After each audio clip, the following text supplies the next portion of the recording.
தூத்துக்குடி மாவட்டம் தூத்துக்குடி ஊராட்சி ஒன்றியத்துக்குட்பட்ட கோரம்பலம் கிராமத்தில் பிஎஸ்பி நகர் 2வது தெருவில் பட்டா இடத்தில் கழிவுநீரை கொண்டு இன்று பஞ்சாயத்து நிர்வாகம் விடப்பட்டுள்ளது. தொடர்ச்சியாக இதை பல முறை நாங்கள் முயற்சி மேற்கொண்டும் இதுவரை இந்த பஞ்சாயத்து நிர்வாகம் செவிசாய்க்கவில்லை. மாவட்ட ஆட்சித்தலைவர்களுக்கு ஒரு கோரிக்கையை முன்வைக்கிறோம்.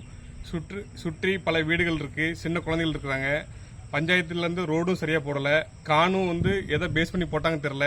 இன்னைக்கு பார்த்தீங்கன்னா இந்த காணுக்கு எந்த நிதியிலேருந்து ஒதுக்குனாங்க, அந்த நிதியில் முழுசாக ஒதுக்குனது வரைக்கும் பிளான் ஸ்கெட்ச் பிரகாரம் இன்னைக்கு இந்த காணை கொண்டு போய் எந்த பக்கம் கொண்டு விடணும்னு தெரில. இன்னைக்கு பட்டாரத்தை விட்டுருக்காங்க, பாதியில் நிப்பாட்டியாச்சு. இன்னைக்கு அந்த காணை பாதியில் நிப்பாட்டாங்க. அதுக்கப்புறம் பார்த்தீங்கன்னா வெறுமனையாக இந்த ரோடு புறமாக தோண்டி தான் விட்டுருக்காங்க தவிர அந்த காணை முழுமையாக பூர்த்தியடையலை.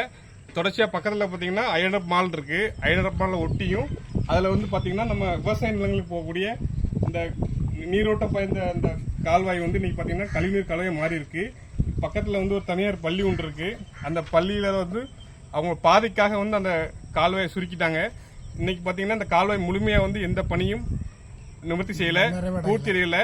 தொடர்ச்சியாக இதே சூழ்நிலை நீடிச்சுன்னா கண்டிப்பாக அடுத்த கட்டம் மக்களை திரட்டி அடுத்த கட்ட போட்டத்துக்கு தயாராகும்.